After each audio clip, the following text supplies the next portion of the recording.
വർഷങ്ങൾക്ക് മുമ്പ് ഒരു സൈക്കിൾ മാത്രം ആഗ്രഹിച്ച ഒരു ചെറുപ്പക്കാരൻ ഇന്ന് 10-30 ബസ്സുകളും ഈ കാണുന്ന വണ്ടികളും എല്ലാം സ്വന്തമാക്കിയിട്ടുണ്ടെങ്കിൽ അതൊരു ട്രൂ ഇൻസ്പിറേഷനാണ് നമുക്ക് എല്ലാവർക്കും. ഇതാണ് ഞാൻ പറഞ്ഞ ഞങ്ങളുടെ നാട്ടിലെ ഗിരിയേട്ടൻ. വണ്ടിപ്രാന്തൻ എന്ന് പറഞ്ഞാൽ അസല് വണ്ടിപ്രാന്തൻ. നിങ്ങൾ ഇതിന്റെ നമ്പർ പ്ലേറ്റ് കാര്യങ്ങളൊന്നും നോക്കിയേ.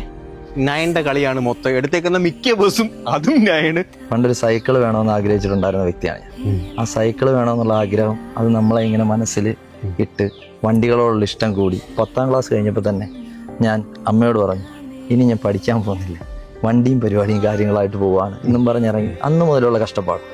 18 വയസ്സും 2 മാസമായപ്പോൾ ദുബായിക്ക് പോയ ആളാണ്.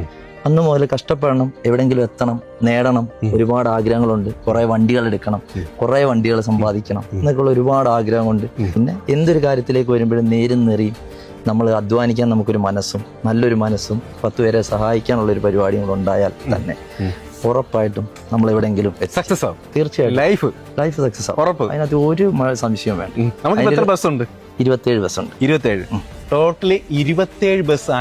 അനീഴം ബ്രാൻഡിന്റെ ഫൗണ്ടറാണ് ഗിരീഷ് ചേട്ടൻ. ഗിരീഷ് ചേട്ടൻ, നമുക്ക് ഇവിടെ ഇപ്പൊ ഏതൊക്കെ വണ്ടിയുണ്ട്? ഇവിടെ ഇപ്പൊ നമുക്ക് 2 LC ഉണ്ട്, വെലാറ് കിടപ്പുണ്ട്, പിന്നെ അംബാസിഡർ. ഇത് ഫുള്ള് പണ്ടത്തെ ആഗ്രഹം വെച്ച് പണിത് അത്ര ഇതായിട്ട് വർക്ക് ചെയ്ത വണ്ടിയാണ്. വണ്ടിയാണ്. ഫുള്ള് ഒന്നേന്ന് പണി തുടങ്ങി ആക്കിയേക്കുന്ന വണ്ടിയാണ്.